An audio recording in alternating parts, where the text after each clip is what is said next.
नमस्कार साथियों। डिक्टेशन 80 शब्द प्रति मिनट की गति से बोली जाएगी। डिक्टेशन ठीक 5 सेकंड बाद स्टार्ट होगी।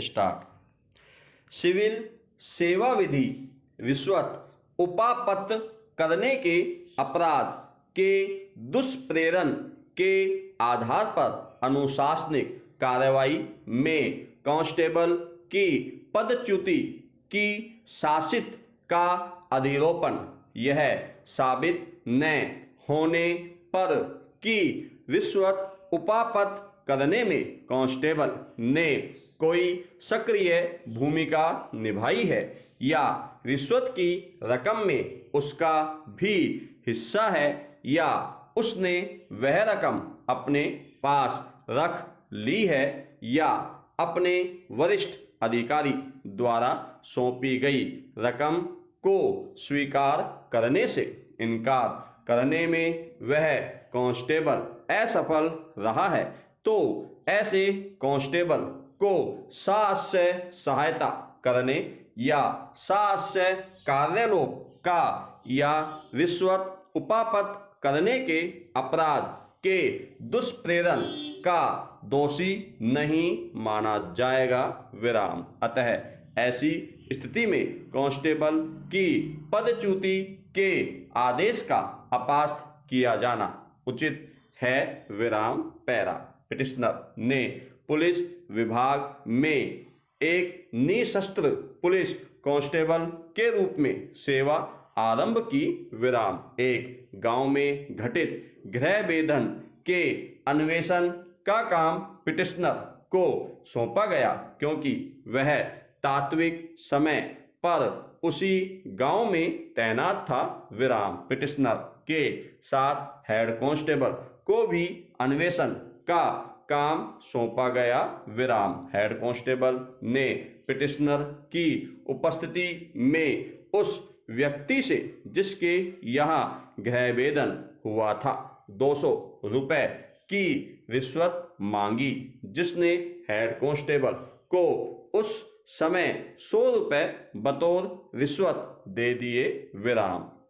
हेड कांस्टेबल ने यह रकम पिटिशनर को रखने के लिए दे दी। विराम। अतः पिटिशनर पर एक आरोप पत्र की तामील की गई जिसमें उस पर हेड कांस्टेबल को रिश्वत लेने हेतु दुष्प्रेरित करने का आरोप लगाया गया।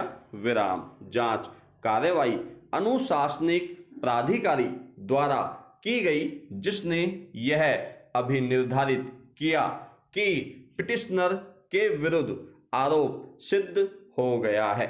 विराम। अतः पिटिशनर को पदच्युत किया जाना अपेक्षित है। विराम। तदनुसार विभाग द्वारा पिटिशनर को पदच्युत कर दिया गया। विराम। पदच्युति आदेश के विरुद्ध पिटिशनर ने पुलिस महानिरीक्षक को अपील की किंतु वह खारिज कर दी गई। विराम। तत्पश्चात पिटिशनर ने पुलिस महानिरीक्षक को एक पुनरीक्षण आवेदन दिया किंतु वह भी खारिज कर दिया गया। विराम। अतः अब पिटिशनर ने उच्च न्यायालय में प्रस्तुत रिट पिटीशन फाइल किया।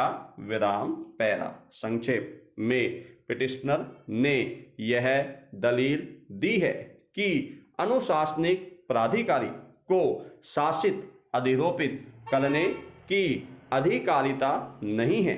यह कि अनुशासनिक प्राधिकारी द्वारा प्रतिरक्षा साक्ष्य पर कतई विचार नहीं किया गया है और अंत में यह महत्वपूर्ण किंतु सारगर्भित दलील है कि पिटिशनर के विरुद्ध लगाया गया दुष्प्रेरण का आरोप सिद्ध नहीं हुआ है, भले ही सभी अभिकथन साबित मान लिए जाएं और हर हालत में अधिरोपित शासित उस अपराध के जिसका पिटिशनर को दोषी पाया गया है गंभीर रूप से अननुपातिक होने के कारण दोषपूर्ण है विराम अभी निर्धारित पिटीशन भागतः मंजूर किया गया विराम पैरा।